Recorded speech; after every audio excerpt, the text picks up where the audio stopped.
What music should I use? Let's try something new. This cannot be good. As you might know, I recently visited Hong Kong. Look at that. It'd be nice with some more soy sauce. And as an Asian child that grew up on QS rankings and Ivy Leagues, I could not miss this chance to visit one of the best architecture schools out there. What a nerd. HKU is currently ranked 14th in the world. To put it into perspective, Cornell is ranked 21st, Sheffield 32nd, and UBC 38th. But honestly, I'm more of a man of results. It's not because I'm Chinese. So, as a young lad desperate to behold a sight of greatness, I was on my way to put HKU to the test. Here are some of my favorite projects. Numero 5. Unraveling Ordinaries at Calais Retention Center by Sadiq Hafsa, advised by Joshua Belchover. The thesis seeks to investigate an architecture that could respond to today's humanitarian crisis involving the continuous displacement of people all over the world. Calais, one of the key melting pots in the crisis, and a site where political rifts are commonplace, is my site of inquiry. My project proposes a mode of redefining the camp as a retention center, as opposed to the controversial detention center. My intervention proposes a design of permanent structures, enabling varying scenarios to occur around them as refugees move into and out of the site.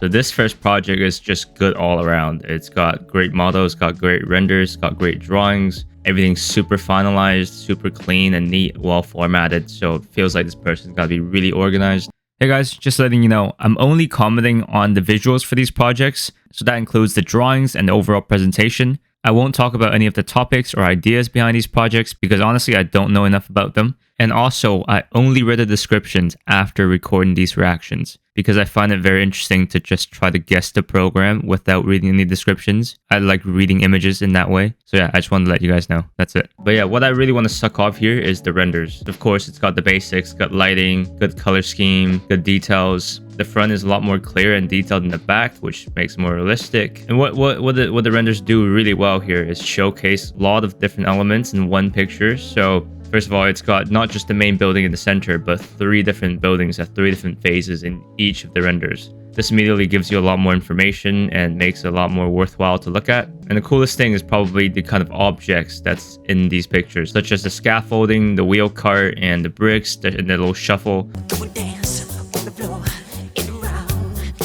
So these things are what I call mundane objects. They're things that it's immediately recognizable and everybody knows the functions of them. So these things help tell the story of the building even though they're not a part of the actual structure at all. So to me, what it tells me is that this project is quite low impact. It doesn't require any heavy excavation, no big machinery. It's just very regular tools and probably doesn't damage the site that much. Overall, just feels like a very friendly project. Number 4, Ritualized Domesticity, a Sacred Dwelling Topology by Lee Tae-hei, tutored by Roberto Riquelme Belate. In the contemporary city, our lives are increasingly dictated by mobile devices. In an era that is only becoming more digitalized, the thesis argues that it is now more than ever that we need to reconnect ourselves with the tactile, the sensory, and the spiritual intangibilities we have surrendered to our digital identities. Using myself as a subject, the thesis documents the mundane rituals performed within the dwelling space, weaponizing the speculative power of architectural drawing, modeling, and image making. It methodically sculpts the disinterested concrete blocks we occupy into a novel dwelling topology.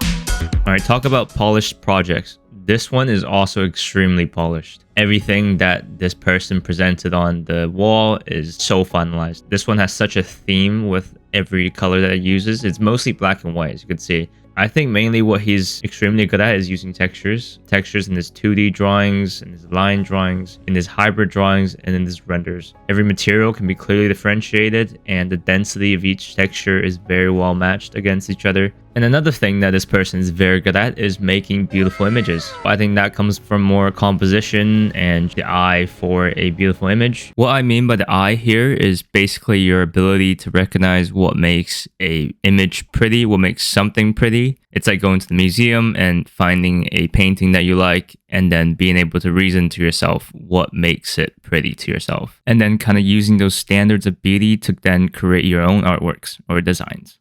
So yeah, that's why. And I think this person does a great job at creating beauty. Number 3. Counterpart, Counterpower, Counterplay. Infrastructure of Precarity. By Chang Hui Wai, tutored by Chang Su.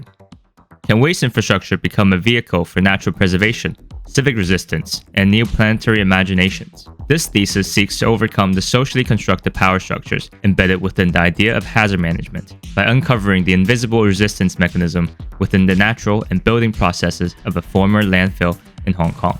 2 stories across geographies, both fictional and real.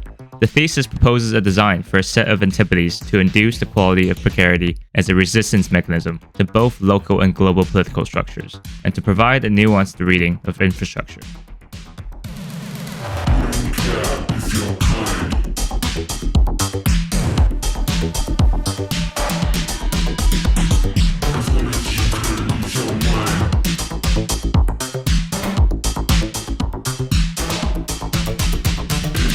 Alright, we're heading to the top 3. All 3 of these projects are going to be very unique. It's completely hand drawing based on everything I saw. It's got a lot of beautiful sketches, and you really don't get that many projects that has a lot of hand drawings, like freehand drawings. And this is one of the few and definitely the best of them. So I just really wanted to show this, even though I didn't really see like a finished structure design for this. I don't know if I just missed it, but the diagrams are insanely beautiful. So yeah, that's mainly what I want to include it in here for.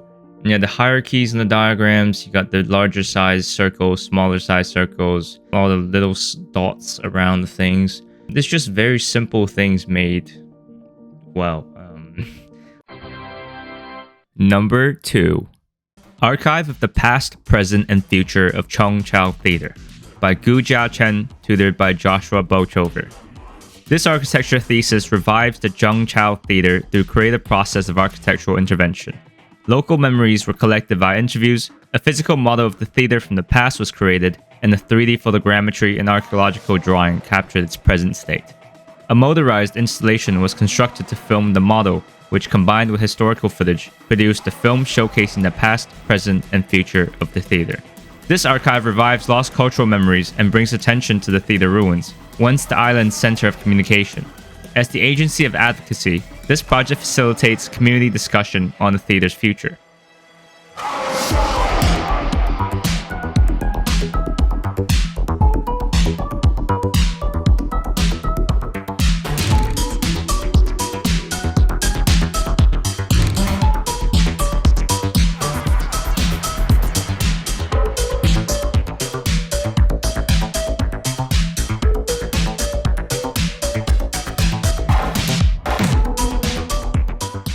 This one, I think, is a very community-based project that is somewhat of a theater, maybe, or a conversion of a theater. And it's supposed to take all the opinions from the people that use the space and transform it. There's a film. There is all kinds of shots planning the film. There's a survey from everyone that came to see this project's idea coming into being, and he kind of surveyed everybody that was in the area, got their opinions, and the project is essentially based on the community's opinions on this place. They're very powerful ghosts. I've seen it in the toilet. Nice. This is just something I haven't seen before, which is a project that is so based on real collected data from people. I've seen that done in practice in Chinatown, but this is very rare, especially for architecture school. It deals with photogrammetry and it makes some really cool drawings at the end with photogrammetry. But I do think the coolest thing is the surveys in the movie, where the movie is shot so well that I thought some of the shots were actually taken from a real movie, and it captures just the Hong Kong style so well. Honourable mentions.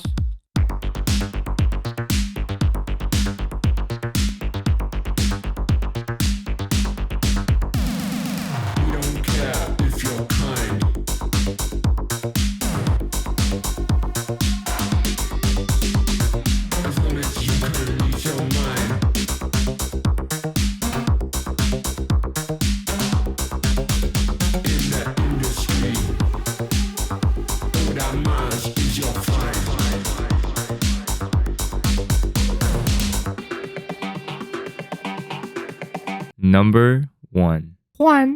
The Floating Garbage Utopia by Woo Chung Yu, advised by Ulrich Kirchhoff and Fei L. Marine plastic waste is a result of human consumption, driven by technology and a negligent attitude towards the environment.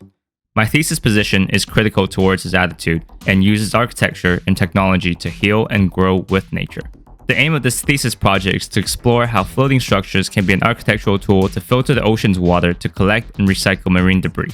The idea is to allow architecture to not just exist as a singular object, but to grow symbiotically and organically with the marine ecology that will be self-sufficient. The thesis gives a speculation into the future, in which a small community can be formed on the ocean, where people can live off of recycled marine waste.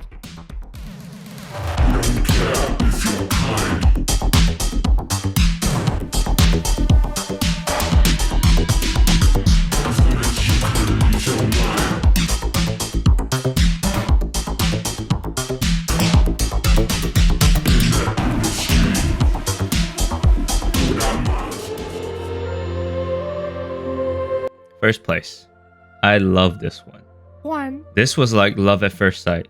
This was amazing. You see the 3 models of the water flowing in the tank, and then you see the little garbage things, and then you see the net, which shows exactly how the current directs the garbage onto the nets and how good the nets are at capturing these things, and how in each tank the net has been modified to improve this process of capturing this garbage. And immediately you just know what it's for. It doesn't take any words, any kind of description for me to understand it. And to be honest, the few projects before this, I actually can't give you a precise description of what they're actually for. But I definitely know what this one is for without reading anything. I love it for its presentation. I love it for its clarity. I love it for how creative it is and actually showing the experiments and how the person just decided to just give you the most direct presentation of why this thing is the way it is. It's like if you're a physics teacher and you bring out Isaac Newton to show you what physics is. So yeah, I freaking love this.